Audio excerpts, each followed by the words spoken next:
সম্মানিত দিনী ভাইরা আমার, অপর দিক থেকে যে মাসটি অতিক্রম করে যাচ্ছি, বিদায়ের দিকে যাচ্ছি, সেটি হচ্ছে ইংরেজি সাল অনুযায়ী এই মাসটি হচ্ছে ডিসেম্বর মাস।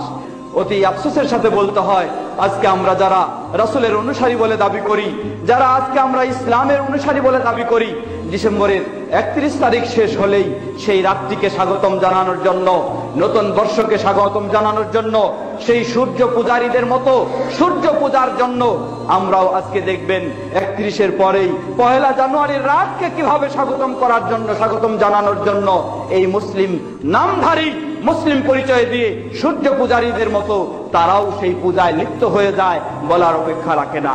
সুতরাং আপনি মুসলিম, আপনি যদি সত্যি রাসূল সাল্লাল্লাহু আলাইহি ওয়াসাল্লামের অনুসারী হয়ে থাকেন, সত্যি যদি আপনি ইসলামের অনুসারী হয়ে থাকেন, তাহলে সেই খ্রিস্টানদের অনুসরণ করে ইংরেজি নববর্ষ আপনি অনুসরণ করবেন, উদযাপন করবেন। আপনি মুসলিমের জন্য কখনো এটি হালাল নয়, কখনো এটি আপনার জন্য বৈধ নয়। যদি আপনি জান্নাতে যেতে চান, আপনার জন্য এই কাজটি কখনো উচিত নয়। আপনি যদি জাহান্নামে যেতে চান, খ্রিস্টানদের মতো, সূর্য পূজারীদের মতো, অমুসলিমদের মতো, তাহলে আপনি তাদের অনুসরণ করে এই 31st নাইট এই উদযাপন করতে পারেন। ইংরেজি নববর্ষকে নিয়ে যা কিছু উদযাপন করা দরকার সেগুলি আপনি করতে পারেন, যদি আপনার পথটিকে জাহান্নামের পথ হিসাবে আপনি নিশ্চিত করতে চান।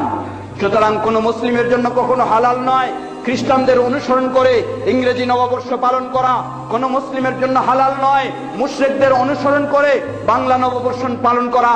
কারণ আমরা জানি সকলেই কয়েক মাস 2 মাস আগেই হিজরি নববর্ষ অতীত হয়ে গেছে, কিন্তু কোন মুসলিম পৃথিবীর কোথাও হিজরি নববর্ষ উদযাপন করেনি, হিজরি নববর্ষ পালন করেনি। এটাই প্রমাণ করে দেয় যে ইসলামে নববর্ষ পালন করার কোনো বিধান নেই।